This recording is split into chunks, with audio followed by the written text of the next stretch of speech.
Hi, this is BB from clutterclearinglifecoaching.com, and I apologize for my voice. I have a bit of a cold. Um, Tonight I want to talk about fitting in and the things that we do to ourselves to fit in, and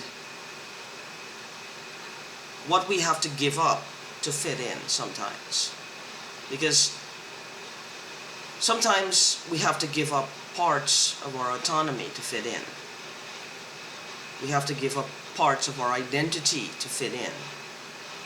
It could be with a group of friends that, who might be toxic. But you let them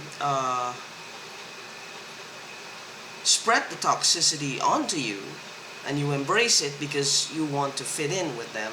Because for whatever reason, they're satisfying something inside of you that makes you feel wanted, needed, and it's really great to be wanted and needed by this group of people. This also applies to individuals, and it applies to family members. It is applicable to lots of situations, like your co-workers, anywhere you go when you're trying to fit in. Is it good to conform to fit in? There's going to be compromises in everything you do.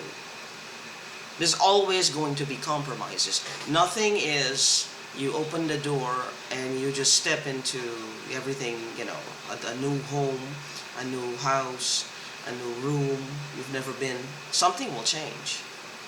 Your awareness just changed.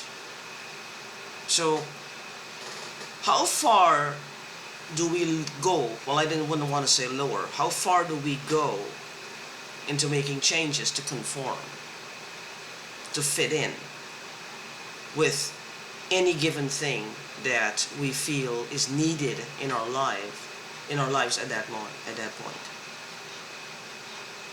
And is it necessary to do this to an extreme?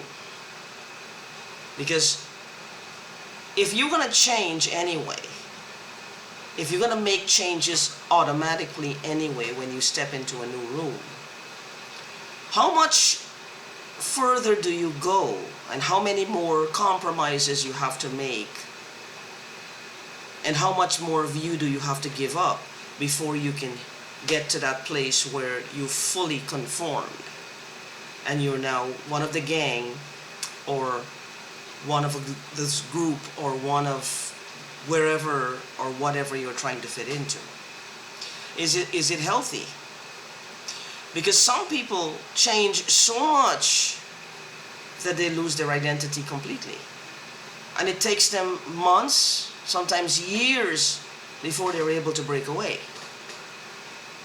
And it doesn't have to be a cult-like situation. It just has to be like a group of friends who, they're toxic, or they've been outgrown by the person, and the person is just stuck. This is where what happens is you have to know the balance. You have to have the right balance. And to have the right balance, you have to know yourself. You have to know what you're willing to compromise. You have to know how much of it you're willing to compromise, how much of yourself you're willing to give, and what parts of yourself you have to give. Because you will not be able to give 100%. You will be able to give as much as you can give. So how do you know yourself? Because this is coming in stages. How do you know yourself to the point where you know yourself? This is who you are for now in your life. This is who you are. How do you get there? Because that's a position of power. That's a position of empowerment. That's a position of strength for you. Because once you know yourself and you know who you are, you know at that point what you're worth. And with that, the compromising becomes easier. Because not only will you attract people who are vibrating on the same frequency, but will ask less compromises of you. They will ask less changes of you. They will ask less things needed from you and just enjoy your company for being you. Because it's the vibration. It's the meeting of the minds, it's the meeting of the hearts, it's the meeting of the soul, it's the meeting of an energetic balance. And that's what counts to your new improved you. So how do you know when you've gotten to this place where you feel that inner strength and that inner power? Where you feel you know yourself.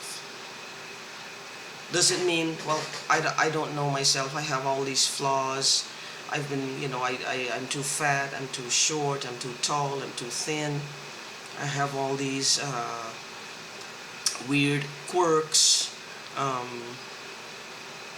all these different things wrong with me? Do you think that that is a position of power? Does that feel empowered to have those thoughts? Would that feel empowered? Or would that feel empowering to you? Probably not. So what do you do to get to that position of power so you compromise less and you get way more out of life? Because if you have to give too much when you're compromising, then you've already lost something that you probably will not get back. Because something that is worthy, something that is uplifting, something that is meeting you halfway, something that is vibrating on your frequency will not ask for compromises beyond what you're able to give. So the first step is to get to know who you are as a person. And with that, you will know your worth and you will know exactly what you're giving, how much of it you're giving, and when to stop. Because people compromise for different things. Some people compromise because they want to be liked. Some people compromise because they have an inferiority complex. They feel that this is the only way. Life has always dealt them this hand, and this is how they react to it. Some people compromise because they want to keep the peace. Some people compromise because they don't want to fight anymore. I guess that comes with keeping the peace. Some people compromise because they feel they can afford to lose some things of themselves along the way to get what they want, which is okay because they still have that measure of self-confidence and they would know when to stop. So when you're thinking of compromising, always start with getting to the point of knowing yourself first. Because once you know yourself, once you know who you are, once you accept yourself fully for who you are, every change that you make will be for the better, most of them. And you will surround yourself with a wonderful group of people who will not ask you to change too much, to make you feel like you've lost your identity. Because everything you have to check with someone before you do it. It shouldn't have to be that way. And the more you feel resentful that you do, is the more you keep doing it. It becomes a really sickening habit. And then you start to resent yourself, resent the other person, and then it's just resentfulness all day long. But if you know yourself, if you find that grounding, if you find that root, if you know who you are and you accept your inner strength, which is really not as difficult as it sounds. It's easier than it sounds. A lot of people think this is the hardest thing in life. It really isn't. As long as you find that center, compromising becomes easier. Because you know what to compromise, when to compromise it, and how much of it to give. So with that in mind, get a pen and a piece of paper if something is really bothering you, and write it down, and write down 3 things that you're not willing to compromise, that you're not willing to do. And then beneath that, put 3 to 5 to 3 to 100 things that are positive.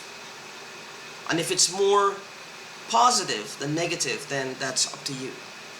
And if it's more negative than positive, then that's up to you as well. But always bear in mind, find your grounding, find your center, and that's where you start from. And if you need my help with this, I will include the link to my website in the description, which is clutterclearinglifecoaching.com. Clearing away the clutter at clutterclearinglifecoaching.com. And make sure you put your phone number, and I will call you as soon as I'm able to, and we will go over a game plan to get you to the next stage of your life effortlessly and as quickly as possible. Until my next video, peace.